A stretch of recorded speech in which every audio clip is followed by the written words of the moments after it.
disons dans le credo, je crois en Dieu le Père, créateur du ciel et de la terre, du monde visible et invisible. Question, qu'est-ce que c'est que ce monde invisible? Ce monde invisible, c'est le monde angélique. C'est le monde des anges. Le catéchisme de l'Église catholique, à l'article 328, nous dit ceci. L'existence des êtres spirituels non corporels que l'Écriture sainte nomme habituellement anges est une vérité de foi. Le témoignage de l'Écriture est aussi net que l'unanimité de la création. Donc vous voyez, c'est extrêmement clair. L'existence des anges, c'est une vérité de foi. Alors, bien sûr, il faut essayer de comprendre cette vérité de foi, de l'interpréter. Mais enfin, même si notre mentalité moderne a une réticence, éprouve une réticence face à cette affirmation de l'existence des anges, dans la foi, je suis obligé de l'accepter. Après, il faut que je comprenne. Alors, que font les anges et qui sont-ils? Au numéro 329, il est dit ceci. Saint Augustin dit à leur sujet, « Ange désigne la fonction, non pas la nature. Tu demandes comment s'appelle cette nature? Esprit. Tu demandes la fonction? Ange. D'après ce qu'il est, c'est un esprit. D'après ce qu'il fait, c'est un ange. » Eh bien, nous allons reprendre cela. D'après ce qu'il est, c'est un esprit. Le mot esprit est ambigu d'une certaine manière, parce que quand on parle des anges comme des purs esprits, on s'imagine facilement ces êtres éthérés, évanescents que l'on évoque dans les séances de spiritisme. Mais ce n'est pas du tout cela. Pour mieux comprendre ce qu'est un esprit, je crois qu'il faut partir de ce qu'est une personne. Le mot personne, il évoque l'intériorité. Nous sommes des êtres d'intériorité.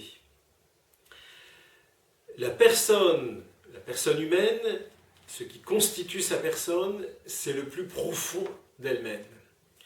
Eh bien, vous voyez, les anges, ce sont des êtres qui ne sont qu'intériorité et qui habitent l'intériorité du monde. Il y a dans ce monde matériel, ce cosmos, il y a pas simplement ce qu'on voit superficiellement, mais il y a aussi une intériorité du monde matériel. Eh bien, les anges habitent et animent, on pourrait dire, cette intériorité. Un ange, c'est une personne au sens fort du terme. Il n'est plus qu'intériorité, il s'identifie au fond de lui-même. Il n'est plus que jaillissement de vie, de pensée, d'action, de liberté. Jaillissement qui est spontanément orienté vers l'amour, mais comme il est aussi liberté, peut s'orienter vers le mal. Et c'est ce que nous verrons tout à l'heure. Voilà pour ce qu'il est, un esprit. Mais ce qu'il fait, que fait un ange? Eh bien, je reprends ce que dit le catéchisme de l'Église catholique. Un ange, c'est d'abord celui qui va veiller. Et veiller sur toute l'histoire de la création. Depuis le début de la création, il y a ce passage du livre de Job qui dit ceci, à propos des anges, « Ils se joignent au concert joyeux des étoiles lorsque Dieu pose les fondations de la terre, demeure des hommes. » Ils se joignent au concert joyeux des étoiles. Les anges sont là à la création et ils vont veiller sur toutes les étapes de cette création, toutes les étapes de l'histoire de l'humanité. Il y a les anges des peuples et ils vont veiller sur ce peuple très particulier qu'est le peuple d'Israël, de l'histoire du salut jusque dans l'Église aujourd'hui. Les anges sont ceux qui veillent. Le catéchisme de l'Église catholique, 332, ils sont là dès la création et tout au long de l'histoire du salut, annonçant de loin ou de près ce salut et servant le dessein divin de sa réalisation. Il ferme le paradis terrestre, protège Lot, sauve Agar et son enfant, arrête la main d'Abraham. La loi est communiquée par leur ministère, ils conduisent le peuple de Dieu, ils annoncent les naissances, les vocations, ils assistent les prophètes, pour ne citer que quelques exemples. Enfin, c'est l'ange Gabriel qui annonce la naissance du précurseur et celle de Jésus lui-même. Et dans la vie de Jésus, de l'incarnation à l'ascension, la vie du Verbe incarné est entourée de l'adoration et du service des anges. Vous voyez, les anges veillent sur l'ensemble de l'histoire du salut. Mais ils veillent aussi sur chacune de nos personnes. C'est ce qu'on appelle, bien sûr, les anges gardiens. Chacun de nous a son ange gardien. C'est ce que dit toute la tradition de l'Église. Il y a une image qui m'évoque cela, c'est l'image de l'ange qui est posté devant le paradis terrestre. Souvent, on interprète cette garde du paradis terrestre un peu négativement. C'est pour empêcher Adam et Ève de revenir au paradis terrestre. Moi, je l'interprète autrement. C'est au contraire pour préserver le paradis terrestre, pour que personne n'y entre tant que Adam et Ève sont exilés loin de leur cœur profond, car le paradis terrestre, finalement, c'est une image de notre cœur profond. Eh bien, nous avons un ange, chacun, qui est posté devant notre cœur profond, pour que personne ne l'abîme. Pas même les autres anges mauvais. Personne ne peut violer cet espace inviolable, parce qu'il y a un ange qui est devant. Nous avons tous un ange gardien. Saint François de Sales, lorsqu'il parlait à un auditoire, priait d'abord l'ange gardien de chacun de ses auditeurs, pour que ceux-ci s'ouvrent à la parole de Dieu. Et Charles de Foucault disait ceci: « En tous les hommes, vous avez des amis très tendres et très puissants, puisque vous avez avec eux leurs bons anges.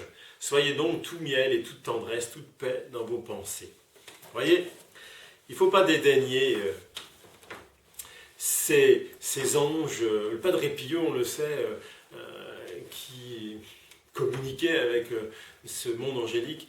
Padre Pio se mettait en colère quand il voyait qu'on délaissait son ange gardien, l'ange gardien.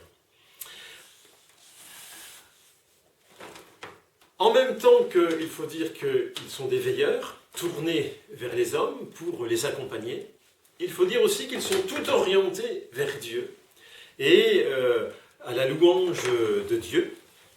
C'est le Yucat qui le dit, qu'ils sont constamment dans la louange et l'adoration, mais il faut dire aussi qu'ils nous emmènent dans cette louange et dans cette adoration. Vous voyez, quand nous sommes tout seuls en train de prier dans notre oratoire, il faut penser que notre prière est emportée dans cet élan de prière de tous ceux qui communient à la prière par la communion des saints, c'est-à-dire tous ceux qui sont en prière en même temps avec nous, on est tous reliés par l'Esprit Saint, mais aussi de toute cette prière du monde angélique.